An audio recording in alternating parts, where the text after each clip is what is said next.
Is the draft the future in the USA? What does NATO have to do with it? China, Russia, Ukraine. Let's get started and find out. Welcome to the Alpo Show.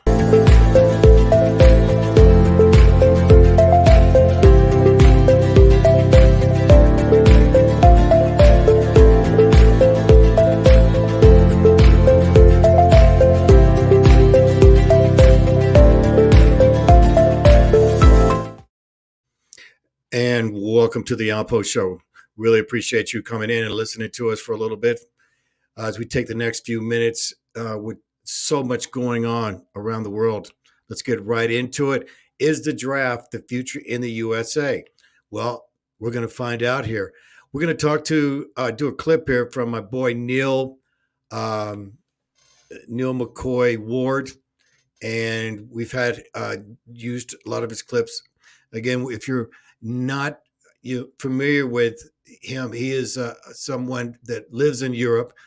I follow a lot of YouTubers around the world. It seems to me that a lot of the news we don't get here, and they're on the outside looking in, and it's kind of interesting to really get his perspective. So let's just get right into it. There was a huge announcement made, and let's just get into it. And I'm going to show this to you. Get this clip up.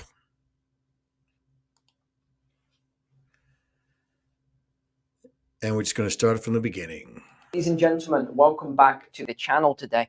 Now, in yesterday's somewhat shocking video, and I mean, it takes a lot to surprise me, but I was somewhat shocked by yesterday's video and the speech given by the General of British Forces, where he talked about beginning now to mobilize both the military, the reserves, and I guess a lot of people miss this, the civilian population. To mobilise the British Army, our regulars, our reservists, and our civilians. Now, this is just the first general to come out. He talked about how NATO will stand together and all of the generals will make similar pledges in the future. And of course, now President Biden has come out and said that the US is going to be sending all of these new troops and equipment to Europe. In fact, I've got that on the shared screen. Okay, before we get into that, I just want to say that the President Biden is going to be talking here again. A lot of times, most people are not listening to all these summits that he's going to. All right, that represents us. He's been traveling. I know people say President Biden sleeps. No, President Biden is doing traveling. Okay, he may sleep on the plane, but again, he is going around and he is making plans. And the one thing I wanted to really pique your interest and what piqued mine was that this general, who's brand new, by the way, he's the new general of the military. So he's bringing in his new regime, okay? And notice he said civilians. Civilians. Now remember, you can't carry weapons in the UK, okay? Civilians. And this is the reason for this show. Is because the United States has followed Britain and vice versa. And after you see this clip, as we go on, this is going to blow your mind. So really pay attention to what Neil is saying. The details of that here. So here we go. The US is to ramp up military presence across Europe. This information wasn't out yesterday. But here is what they have said. And then we're going to go into this document that I've got on the table here, which is really, really key. The US will increase its military presence across Europe as NATO agreed a fundamental shift in its response to Russia's invasion of Ukraine.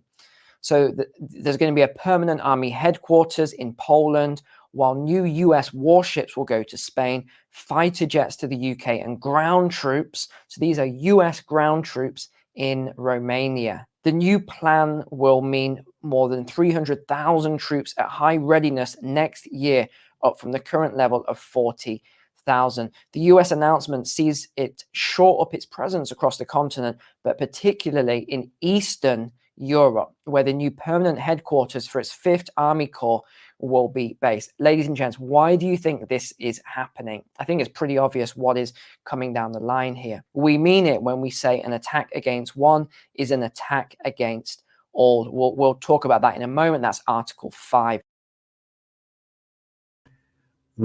Remember what he just said, that if one's in trouble, everyone comes. And that's what NATO is, in case you don't know it.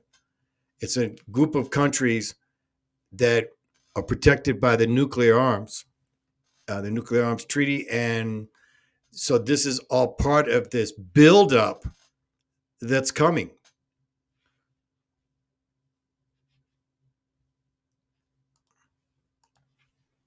The UK has already nearly doubled the size of its military presence in, where did I say, Estonia, with just over 1,600 troops there. Now, 1,600 troops is a drop in the ocean, really, not a lot of troops. But the key here is the locations as to where the US, the UK, and other NATO members are sending troops. They're very key strategic military locations, which I believe is in preparation for a war with Russia. Not just that, though. We're going to talk about, if you remember yesterday, NATO hadn't made that announcement yet. They said they were going to be making an announcement later on in regards to their new stance on what they were going to be doing. That announcement didn't come out. We don't know why. Maybe something changed, but instead they put out this document, which is an update to their April document. And you can see it's updated because it is based on Madrid this week. And there's some pretty strong words in this document, especially towards China. And China have responded. They're absolutely furious as to these comments in here from NATO. NATO is talking about China is the next threat that we need to deal with. This is what NATO is saying. They're saying we're going to take care of Russia first, then we're going to go and deal with China. And then in the same statement, it says, but we are just a defensive organization. We just want peace, which is somewhat ironic when you make bold statements like you're going to deal with Russia, then you're going to deal with China here. So let's get started on this because there's more that I want to show you on the shared screen here. But let's get started with some of the paragraphs in this document then. Our world is contested and unpredictable. So this is NATO's latest document. The Russian Federation's war of aggression against Ukraine has shattered peace and gravely altered our security environment. Its brutal and unlawful invasion, repeated violations of international humanitarian law, and heinous attacks and atrocities have caused unspeakable suffering and destruction. Again, it talks about the backbone of the commitments here is Article 5. It keeps talking all the time about Article 5. I have a theory on this. I can't prove it, but I think that this is how the next conflict is going to be triggered. You keep hearing Article 5 day in, day out, nonstop. Everyone's talking about Article 5, including Biden. He keeps talking about Article 5 all the time. He says any form of attack, anything will trigger Article 5. An attack against one is an attack against all. And it's not looking good. I can tell you that. So what is NATO's purpose and principles? It says we are a defensive alliance. Strategic environment then. We cannot discount the possibility of an attack against allies' sovereignty and territorial integrity. The threats we face are global and interconnected.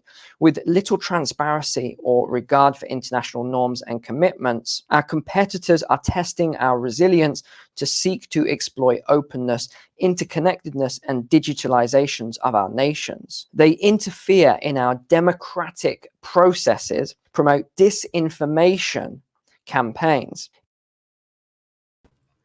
What they're saying is that they are one and for all. So we could be dragged into something that we don't want to. So I want you to take a look at this, start studying it, give me your opinion. What do you think of it? Okay. You think the draft could be by next year? Anything's possible.